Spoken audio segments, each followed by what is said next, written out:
వరదల కారణంగా ప్రజలు ఆస్తులు కోల్పోయారని బీమా పాలసీలు ఉన్నవారికి 10 రోజుల్లోనే క్లెయిమ్ను సెటిల్ చేయాలని బీమా కంపెనీలకు సీఎం చంద్రబాబు సూచించారు. విజయవాడ కలెక్టరేట్లో బ్యాంకర్లు, బీమా కంపెనీల ప్రతినిధులతో ముఖ్యమంత్రి భేటీ అయ్యారు. నిబంధనలు సరళతరం చేసి ప్రజలకు రుణాలు ఇవ్వాలని, ఇచ్చిన రుణాలను రీషెడ్యూల్ చేయాలని కోరారు. గ్రామ, వార్డు సచివాలయాల్లో క్లెయిమ్ల కోసం దరఖాస్తు చేసుకునే అవకాశం కల్పిస్తామన్నారు.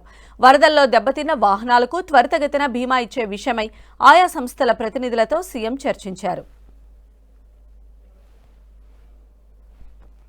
ఒకటి, వ్యాపారం చేసిన వాళ్ళందరూ కూడా చిన్న చిన్న వ్యాపారాలు కానీ లేకుంటే చిన్న చిన్న ఎంఎస్ఎంఈ యూనిట్స్ పెట్టుకొని ఇంట్లోనే మ్యానుఫ్యాక్చరింగ్ అవన్నీ చేస్తున్నారు.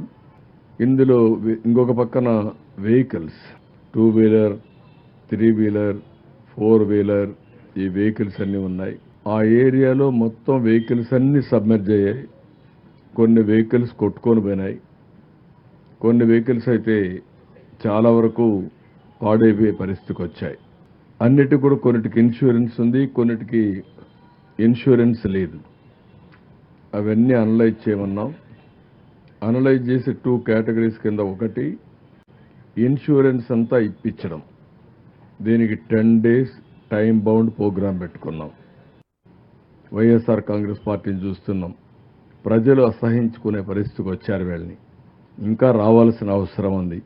వీళ్ళ ప్రవర్తనతో ప్రజలకు అర్థమయ్యి వాళ్ళే అడుగుతున్నారు, మీకు బుద్ధి ఉందా, ఏం చేశారు చెప్పండి అని అడిగే పరిస్థితికి వచ్చేది. ఇది గుడ్ ట్రెండ్. ఎక్కడైనా సరే ఎలాంటి దుర్మార్గాన్ని సరిచేయాలన్నా అది ప్రజలకే సాధ్యం.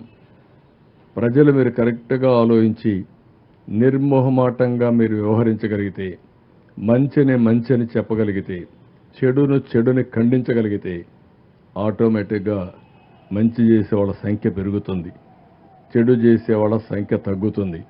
ఒకరిద్దరుంటే వాళ్ళ సమాజం నుంచి బహిష్కరించగలిగితే, ప్రజా జీవితంలో వాళ్ళకి స్థానం లేకుండా చేయగలిగితే ఇంకెలాంటి అరాచకాలు జరగవు.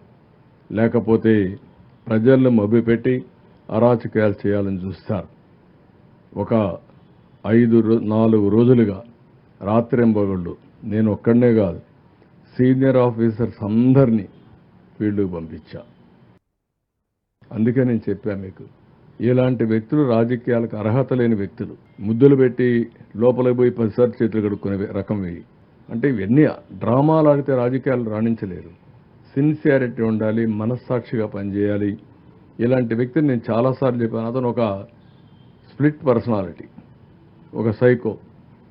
ఆయన అనుకున్నదే రైట్ అని మనం నమ్మిస్తాడు, మెస్ప్రిజం చేయడం, అదే మాట్లాడుతూ. ఇప్పుడు కూడా ఈ రోజు కూడా చూశాను నేను. మా ఇంటిని కాపాడుకోవడానికి ఆ పక్క వచ్చే నీళ్ళు ఈ పక్క పంపించానంట. Can you tell? బుద్ధి జ్ఞానం ఉందా?